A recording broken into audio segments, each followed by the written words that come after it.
यहाँ सूरतगढ़ के पास में एक और आर्कियोलॉजी की साइट है, वहाँ हम पहुँचे हैं। इस जगह का नाम है रंग महल जोगियाँ। एक रंग महल और है, उसका नाम है रंग महल रामपुर। वहाँ आपने नहीं जाना है, यहाँ पर आना है। रंग महल में जब आप सूरतगढ़ से आओगे तो 6 किलोमीटर दूर है ये गांव। आपने स्कूल के साथ साथ में होकर आ जाना है। 2 टावर लगे हुए हैं, मेरे पीछे देख सकते हो। उस साइड से आपने इस जगह पर आना है। पीछे आर्कियोलॉजी की साइट है, अभी वहाँ पर चलते हैं। तो जहाँ पर हमने गाड़ी खड़ी की है वहाँ से वॉकिंग डिस्टेंस है, थोड़ी सी दूर 100 मीटर पर। वहाँ पर आपको टीले नज़र आ जाएंगे, उन पे खुदाई की गई है। आप लोगों को जो घड़े हैं उनके जो टूटे हुए जो टुकड़े हैं वो यहाँ पे नज़र आ जाएंगे।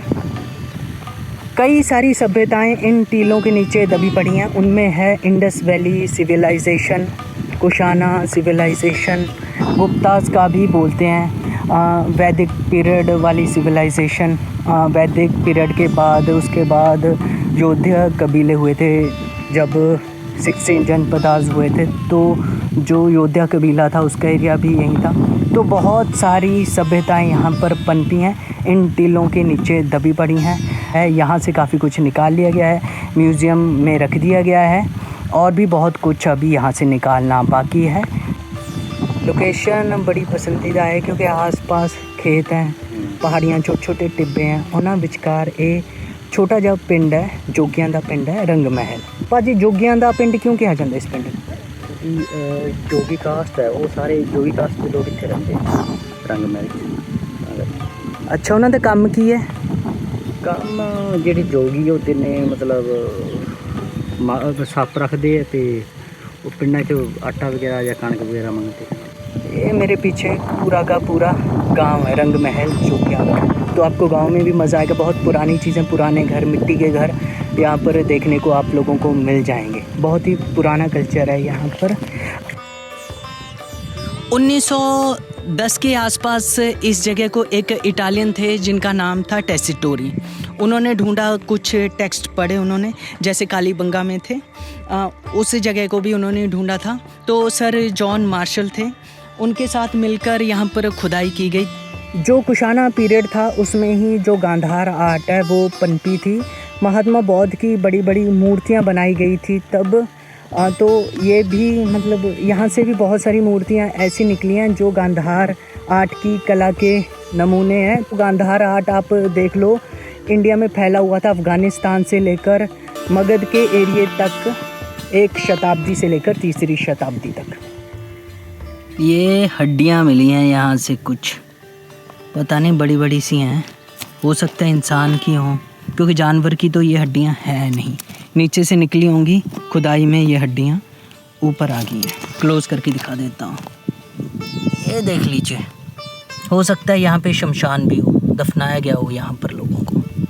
कहते हैं गुप्तास के टाइम की भी कुछ चीज़ें मिली हैं, जैसे कहते हैं कि कृष्ण की मूर्तियाँ भी यहाँ पर मिली हैं। एक मूर्ति ऐसी मिली है जिसमें आधा शरीर बकरी का है और आधा शरीर इंसान का है। तो ऐसी बहुत सारी चीज़ें मिली हैं, थोड़ा सा मैंने पढ़ा था इसके बारे में। जो घड़े हैं उनके टुकड़े यहाँ पर आपको जगह जगह पर नज़र आ जाएंगे, पर आपको यहाँ पर कोई म्यूज़ियम नहीं मिलेगा। जो भी चीज़ें यहाँ पर उस वक्त में मिली थी उन चीज़ों को गंगानगर के म्यूज़ियम में, या फिर ये जो कालीबंगा का म्यूज़ियम है उस म्यूज़ियम में, अलवर के म्यूज़ियम में, और भी राजस्थान में काफ़ी सारी म्यूज़ियम है। यहाँ की मिली हुई चीज़ों को वहाँ पर रखा गया है। ये जो पूरी की पूरी जगह है, इसको आसपास जो दीवार है उससे कवर कर दिया गया है। दीवार के अंदर ही ये जो पूरा का पूरा साइट वाला एरिया है जी। लोकल इस चीज़ ਨੂੰ ਕੀ ਕਹਿੰਦੇ ਨੇ? लोकल ये लोग तो इन्हों थेड़ बोलते हैं, थेड़। अच्छा, थेड़ कहते हैं। जो थड़े हैं ये मिट्टी के टीले हैं, इनको ये जो घड़े के टुकड़े हैं वो यहाँ से मिले हैं। ये बहुत पुराने हैं, हालांकि आर्कियोलॉजी वालों के ये किसी काम के नहीं है, इसलिए उन्होंने इस चीज़ को यहाँ पे छोड़ दिया है। आपको जगह जगह दिख जाएंगे। ये देखिए, ये घड़ा साबुत नहीं है, टूट गया है, बट उसका टुकड़ा पड़ा हुआ है। ये उस पर बड़ी मुहिम बारीक जो है चित्रकारी की गई है। तो यहाँ पे जगह जगह पे आपको ये चीज़ें मिल जाएंगी, और भी काफ़ी कुछ होगा। अगर आप ढूंढने निकलोगे तो आपको यहाँ पर बहुत सारी चीज़ें मिल जाएंगी। हाँ, ये जो ईंटें हैं यहाँ से नीचे खुदाई में से निकली, तो ये ईंटें बहुत बड़ी हैं, बड़ी बड़ी ईंटें हैं। इधर भी देख सकते हैं, काफ़ी बड़ी ईंटें हैं। बाजी उठा के दिखाओ, कितनी बड़ी है। वेट कितना गया छ?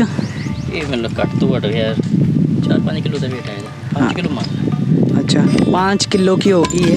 प्लस हो सकती है मैंने तो ये। इन ईंटों में वेट भी काफ़ी है। तो जो सिटी बनी हुई थी, हैवी है, काफ़ी हैवी। क्योंकि ऐसा होता है कि ये जो टीले हैं इनके नीचे शहर था।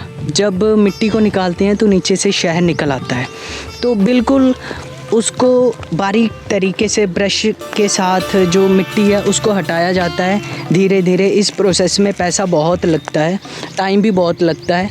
तो पूरे के पूरे शहर को नीचे से निकाल लिया जाता है।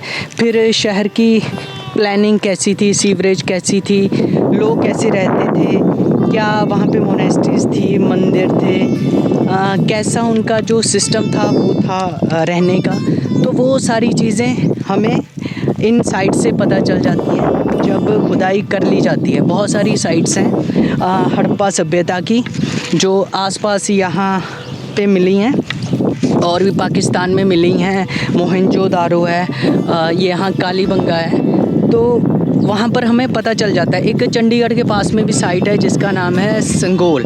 संगोल में भी पूरी की पूरी मोनेस्ट्री मिली है।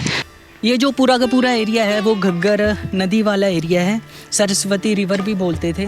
तो आसपास में ये जो सभ्यता है वो इस एरिया में फैली हुई थी।